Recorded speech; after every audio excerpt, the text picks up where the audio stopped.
¿Cómo están? Le damos la bienvenida a Planeta Futuro. Queremos iniciar con una noticia muy esperada por muchas familias en nuestro país en este contexto de pandemia por coronavirus, en un contexto en el que ha avanzado de manera espectacular la vacunación en nuestro país y tiene que ver con que después de un detallado, cuidadoso, responsable, exhaustivo análisis de toda la información y los datos en el mundo, el Instituto de Salud Pública aprobó, o mejor dicho, autorizó el uso de emergencia de la vacuna CoronaVac del laboratorio Sinovac para la población pediátrica desde los 3 años. Recordar que se había determinado hace un par de meses que se podía ocupar en niños y en niñas, pero desde los 6 años en adelante, porque faltaba todavía investigar un poco más respecto de la seguridad, respecto de la eficacia de esta formulación de virus inactivado. Todo eso se desarrolló de manera exhaustiva, se revisaron los nuevos estudios, se revisó también los datos de seguridad, de efectos secundarios o adversos también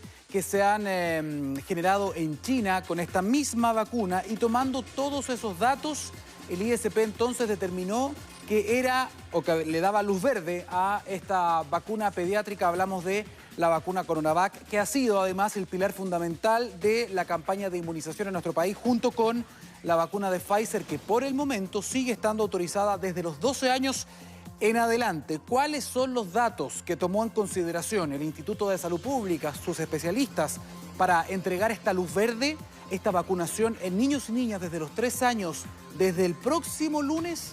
Ponga atención. Ya tenemos antecedentes suficientes para dar la aprobación a la vacuna de niños desde los 3 años para la vacuna CoronaVac. Si ustedes recuerdan, nosotros tuvimos hace un par de meses la evaluación de la vacuna desde los 3 años hasta los 17 años. Se tomó la decisión en ese momento de aprobar desde los 6 años, esperando mayores antecedentes en el grupo etario de 3 a 5 años. Eso hoy día lo tenemos datos suficientes de un estudio que se hizo en China con respecto a 100 millones de dosis.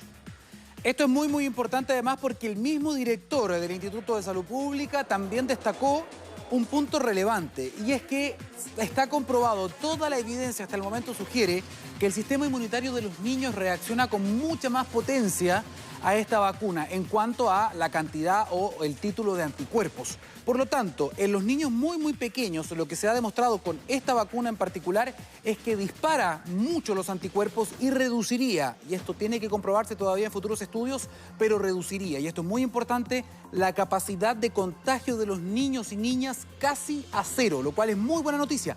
Y otra cosa además que dio a conocer el ISP es que este mismo laboratorio Sinovac está probando ahora mismo en China una vacuna bivalente, es decir, una futura vacuna en la que pueda funcionar contra 2 virus, el virus de la influenza y el coronavirus. Así que son buenas noticias porque probablemente, si esto funciona, va a ser una de las vacunas que vamos a tener en nuestro arsenal terapéutico para las próximas campañas de inmunización. Y ya que estamos hablando de esto y que cada día aparecen más datos, el mismo ISP acaba de liberar también el informe de ESAVIS. ¿Qué son los ESAVIS? Son los eventos supuestamente atribuibles a la vacuna o a la inmunización.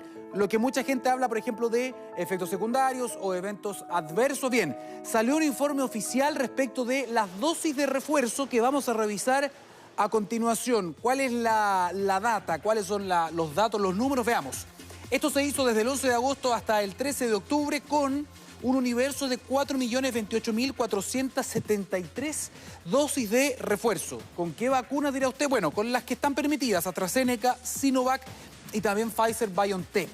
Veamos, en el total de estas 4 millones y fracción de dosis, se reportaron 1.275 ESAVIS, son notificaciones, ¿no? Eso corresponde, por favor, es un 0,03 del total, del universo de las dosis de refuerzo. Estos son solamente notificaciones, no quiere decir que todas estas sean efectos secundarios. Veamos, por cada 100.000 vacunados había un reporte de una tasa de 31,7, lo cual es mucho más bajo que el promedio mundial. Y además, de este total de notificaciones, 88,7% no eran efectos secundarios serios. Hubo 144 ESAVIS serios. ¿Y qué significa esto? No es que sea algo de muerte en todos estos casos, son cosas que se tienen que investigar y que el mismo director también explicó.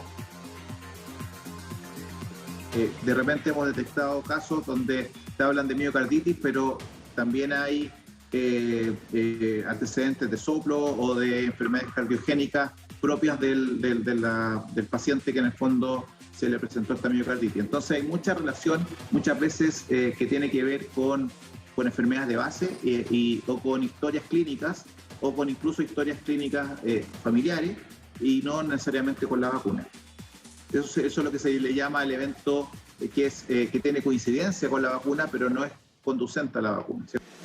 Hay que entender lo siguiente, la mayor parte de las vacunas siguen en fase 3 de los estudios. Por lo tanto, ahora que se ha vacunado a millones de personas, puede que aparezca algún tipo de efecto leve que no apareció en los ensayos clínicos que tienen 100 o 40.000, 50.000 pacientes, ¿no? Cuando ya vacunamos a millones de personas hay que seguir estudiando también estos efectos y es por eso que queremos referirnos y hacernos cargo de un tema que se ha estado estudiando en Europa y que tiene que ver con que muchas mujeres han denunciado algunas alteraciones en sus ciclos menstruales y lo han asociado, o muchos responsabilizan directamente a algunas de las vacunas que se han autorizado. Hablamos en el caso de Europa, por ejemplo, de AstraZeneca, de Janssen o también de Pfizer.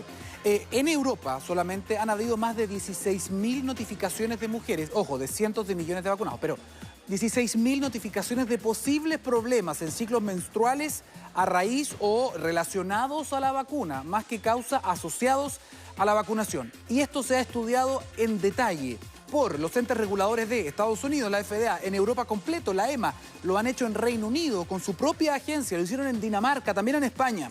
Y hasta el momento, y esto es muy importante que se sepa, no se ha logrado determinar de manera concluyente que hay una relación causal entre ninguna de las vacunas con estos efectos en los ciclos menstruales que tienen que ver con dolor, que tienen que ver con retraso en los ciclos, con un mayor flujo, con diferentes cosas que se han ido denunciando.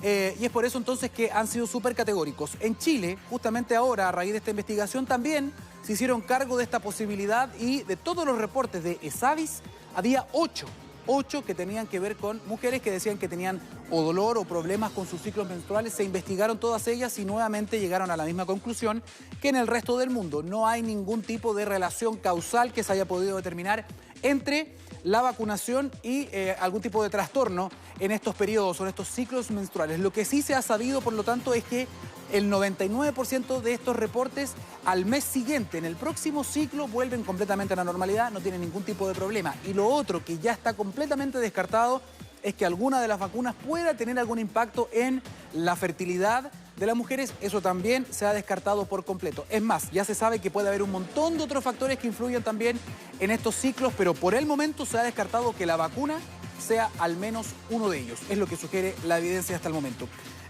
Avanzamos, señor director, y vamos a cambiar completamente de tema. ¿De qué vamos a hablar ahora? Mire, veámoslo en imagen porque usted va a decir, mire, ahí lo está viendo. Vamos a hablar de un gusano. Sí, tal como usted lo está viendo, y esto no tiene nada que ver, no es algo asqueroso, ¿ah? Este gusano se llama Caenor abditis elegans. Es más, es conocido como C. elegans. Quizá usted no lo ha escuchado nunca, pero los científicos, sobre todo los biólogos, cuando hablan de C. elegans, se le prenden los ojos, se le encienden los ojos, se la iluminan. ¿Por qué? Porque este gusanito pequeño, que es solamente 1 milímetro, es un rockstar de la ciencia. Gracias a este gusano se han descubierto millones de cosas relacionadas con nuestra salud, con nuestro sistema. Las investigaciones con C. elegans, de hecho, han sido galardonadas con 5 premios Nobel. ¿Qué tiene de especial este gusano? Bueno, que es muy, muy pequeño para el ojo humano, pero para un microscopio gigantesco. Y además es transparente. Por lo tanto, uno puede observar todo lo que pasa a nivel celular con este nemátodo, con este gusano, que además tiene solo 300 neuronas. Y tú puedes observar las neuronas cómo reaccionan a diferentes tratamientos. Así que ha sido el mejor amigo de los científicos y las científicas en muchos laboratorios del mundo. Y puede que sea nuevamente ganador de un premio Nobel. ¿Por qué? Porque en Japón, fíjese que una empresa llamada Hirotsu Bioscience ha desarrollado una prueba de detección temprana de cáncer, y no de cualquiera, de cáncer de páncreas, utilizando nuevamente a uno de ellos, al C. elegans, en muestras de orina de pacientes. Han logrado manipular un gen específico de este gusanito que reacciona aparentemente con su sentido del olfato a algún biomarcador del cáncer de páncreas. Por lo tanto, ponen estos gusanitos en alguna muestra de orina de un paciente y ya ha demostrado en todos los casos, que solamente son 24, hay que decir eso, y con mucha cautela, pero en todos los casos, en esta etapa de la investigación, ha logrado detectar el cáncer de páncreas antes de que se desarrolle el tumor, algo muy importante porque en particular este tipo de cáncer suele tener una tasa de letalidad muy alta. ¿Por qué? Porque se descubre cuando ya está muy avanzado. Por lo tanto, esta investigación vamos a estar muy atentos a lo que sucede, tiene que avanzar todavía, faltan algunos años, pero sin duda es algo prometedor. Y vuelvo contigo, Claudia Salas.